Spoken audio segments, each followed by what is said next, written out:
कुत्ता एक पालतू जानवर है, वो हमारी सुरक्षा भी करता है, लेकिन कई बार कुत्तों के काटने से जो बीमारी हमें हो जाती है वो हमें मौत के मुहाने तक भी पहुंचा सकती है। साथियों, ऐसे में अगर आपको कुत्ता काट ले तो क्या करना चाहिए? कुत्ते के काटने से कौन सी बीमारी हो जाती है?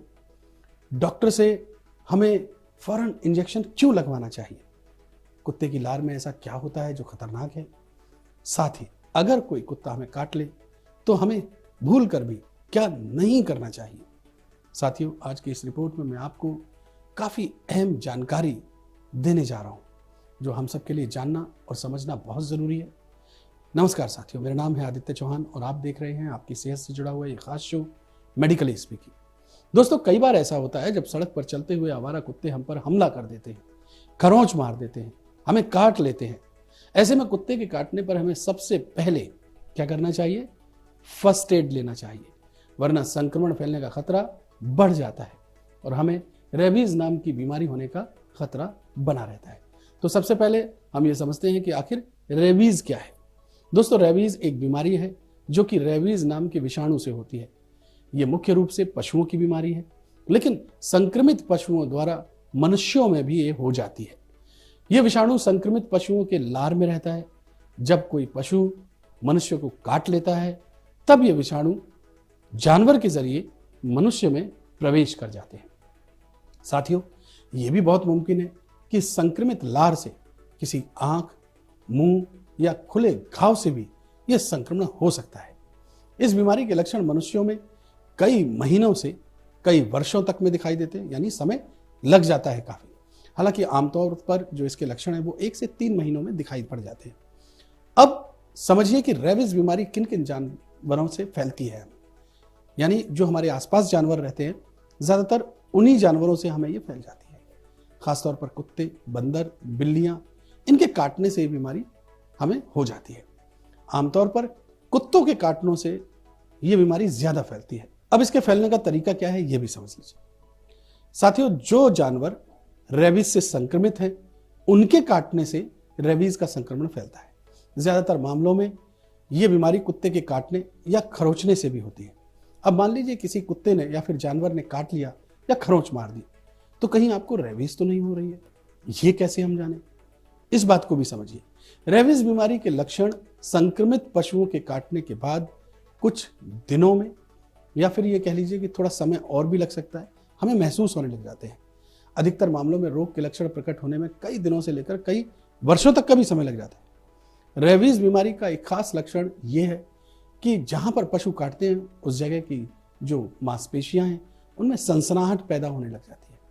शरीर में अगर रेबीज वायरस पहुंच जाता है तो ये नसों द्वारा हमारे मस्तिष्क यानी दिमाग तक भी पहुंच जाता है और फिर हमारे शरीर में बहुत सारे लक्षण दिखाई लग जाते हैं।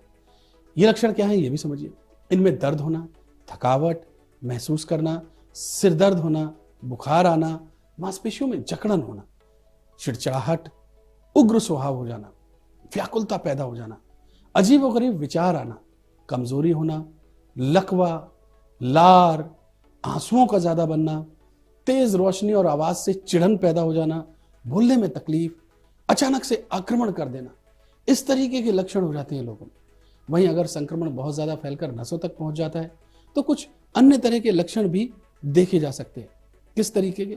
मसलन जो चीजें हैं वो दो दिखाई पड़ना, मुंह की मांसपेशियों को घुमाने में परेशानी होना यानी थोड़ा सा दर्द सा महसूस होना, लार ज्यादा बनना, मुंह में झाग बनने लग जाता है, ऐसे सिम्टम्स भी पैदा हो जाते हैं।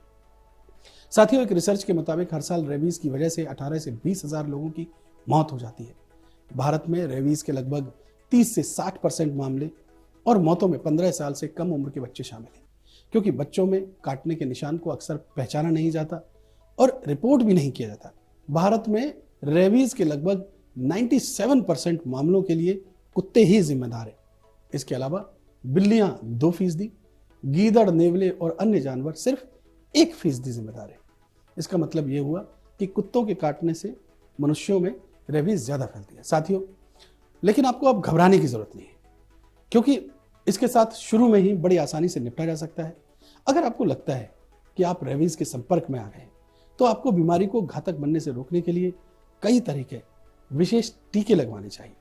साथियों, सबसे पहली बात तो यह है कि अगर हम किसी जानवर को घर में पालते हैं तो सबसे जरूरी काम वैक्सीनेशन, ताकि घर में रहने वाले किसी सदस्य या बाहर से आने वाले किसी इंसान के साथ खेलते हुए गलती से भी जानबूझकर काटने से कोई गंभीर समस्या ना हो।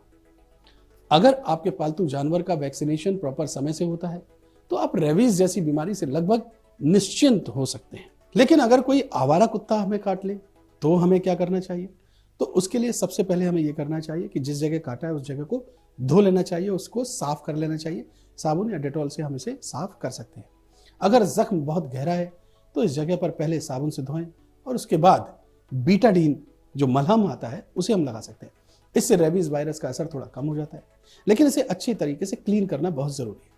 इसके साथ ही कुत्ते काटने पर रेबीज का वैक्सीन, एंटीबॉडीज और टेटनस का इंजेक्शन हमें जरूर लगवा लेना चाहिए। साथियों, आपको यह बात ध्यान रखनी है कि कुत्ते के काटने के 24 घंटे के अंदर आपको रेबीज का वैक्सीनेशन जरूर करवा लेना चाहिए और इसके 4 से 5 दिन का डोज, एक तरीके का पूरा कोर्स होता है, वो हमें पूरा करना चाहिए। आमतौर पर कुत्ते काटने के बाद 5 इंजेक्शन लगवाने की जरूरत पड़ती है।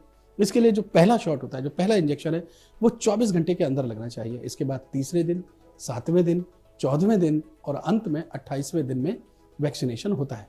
48 घंटे के अंदर काटे हुए शरीर के भाग में इम्यूनोग्लोबुलिन देना चाहिए। समय पर इंजेक्शन ना देने पर कई तरीके की दिक्कतों का सामना करना पड़ सकता है। साथियों, अब हमें यह भी जान लेना चाहिए कि कुत्ते के काटने पर हमें कौन सी गलतियां हैं जो एकदम नहीं करनी चाहिए। साथियों, ध्यान रखें, कुत्ता काटने के बाद घाव पर पट्टी नहीं बांधनी चाहिए। घाव पर तेल ना लगाएं, हल्दी या किसी घरेलू चीज को हमें नहीं लगाना चाहिए। घाव को धोने के बाद तुरंत डॉक्टर से संपर्क करना चाहिए, जिससे समय से हमें ठीक इलाज मिल सके। दोस्तों, उम्मीद करता हूं कि ये जो जानकारी हमने कुत्ते के काटने को लेकर के आपके साथ साझा की है वो आपके काफ़ी काम आएगी, क्योंकि डॉग बाइट के केसेस बड़े कॉमन हैं और जगह जगह रोज़ाना ये रिपोर्ट किए जाते हैं। आप किसी भी अस्पताल में चले जाइए, क्लिनिक में चले जाइए, तो डॉग बाइट के केसेस आपको वहाँ मिल जाएंगे। और आवारा कुत्ते हर जगह घूमते हैं और इस तरीके की प्रॉब्लम्स बड़ी कॉमन है। लिहाजा ये जो जानकारी है बहुत ही कायदे की है, फ़ायदे की है। इसे आप सुने, समझें और हमेशा ध्यान भी रखें। अगर आपको इस वीडियो को लेकर के अपने मन की कोई बात साझा करनी है तो आप इस वीडियो के कमेंट बॉक्स में जाइए और वहाँ अपने मन की बात लिख भेजिए। इस वीडियो को लाइक कीजिए और हाँ, इस जानकारी को ज़्यादा से ज़्यादा शेयर कीजिए ताकि ज़्यादा से ज़्यादा लोगों को इसके फायदे मिल सकें। आपका परिवार सुरक्षित रहे, इसी उम्मीद के साथ आपसे विदा लेता हूँ। बहुत बहुत शुक्रिया।